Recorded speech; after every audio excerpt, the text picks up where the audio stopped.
নমস্কাৰ আজিৰ এই ভিডিঅ'টোত আমি ইংৰাজীৰ স্পট ডায়েৰীৰ টপিকটোৰ লগত জড়িত কিছুমান প্ৰশ্ন আলোচনা কৰিম এই টপিকটো আগন্তুক ADRE এক্সামৰ বাবে অতিকে ইম্পৰ্টেন্ট আজিৰ এই ভিডিঅ'টোত মই উল্লেখ কৰা প্ৰতিটো প্ৰশ্নই previous year SSC GD CSSL আদি এক্সামৰ প্ৰশ্নকাকতৰ পৰা তুলি অনা হৈছে এটা প্ৰথম প্ৰশ্নটোলৈ আগবাঢ়িছো all the boys return back home আমাক পৰীক্ষাত এনেকুৱা কিছুমান সেন্টেন্স দিব আৰু এই সেন্টেন্সৰ কোনটো পাৰ্টত ভুল আছে আমি সেই পাৰ্টটো বিচাৰি উলিয়াব লাগিব আমাৰ এই সেন্টেন্সটোত ৰিটাৰ্ণ বেক এই পাৰ্টটোত ভুল আছে কাৰণ ৰিটাৰ্ণৰ লগত বেকৰ কোনো প্ৰয়োজন নাই গতিকে আমাৰ ভুল অংশটো হ'ব ৰিটাৰ্ণ বেক আৰু আমাৰ শুদ্ধ সেন্টেন্সটো হ'ব all the boys return home এতিয়া আহোঁ দ্বিতীয়টো প্ৰশ্নলৈ হি কম এক্ৰছ উইথ এ বেগাৰ ইয়াতো ঠিক সেইদৰে এক্ৰছৰ লগত উইথটো কোনো দৰকাৰ নাই গতিকে ইয়াৰ ভুল অংশটো হ'ব এক্ৰছ উইথ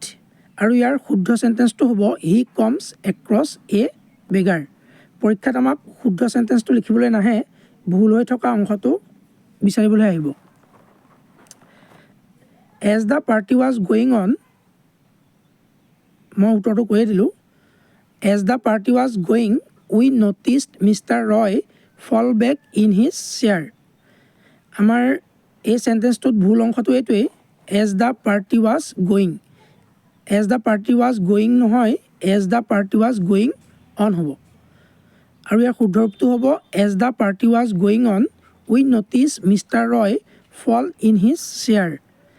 এতিয়া আহোঁ তাৰ পিছৰ প্ৰশ্নটোলৈ they left their luggages at the railway station luggages বুলি আমি কেতিয়াও নকওঁ বহু বচনত থাকিলেও লাগেজ বুলিয়ে কোৱা হয় গতিকে ইয়াৰ ভুল অংশটো হ'ল লাগেজেছ আৰু ইয়াৰ শুদ্ধ ৰূপটো হ'ব they left their luggage at the railway station there is no' question of my failing in the examination ইয়াতো ভুল অংশটো হ'ল কুৱেশ্যন অফ মাই আৰু ইয়াৰ শুদ্ধ ৰূপটো হ'ব there is no' question of মি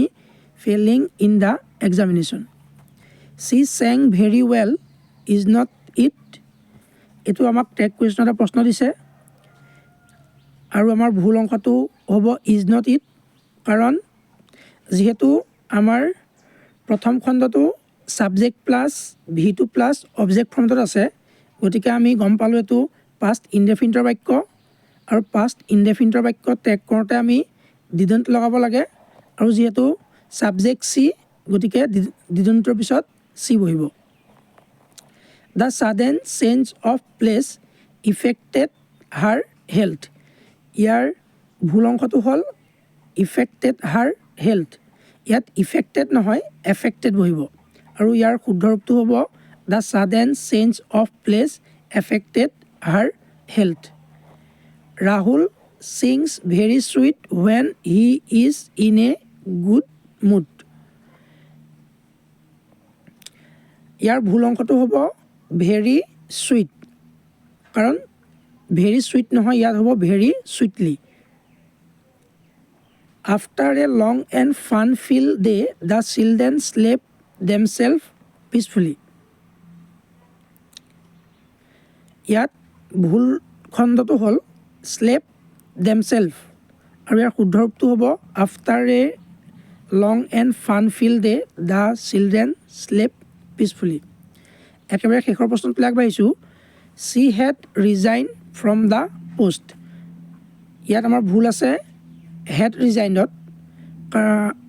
কাৰণ এটো হৈ গ'ল past perfectৰ বাক্য past perfectৰ গঠনটো হ'ল subject plus be verb had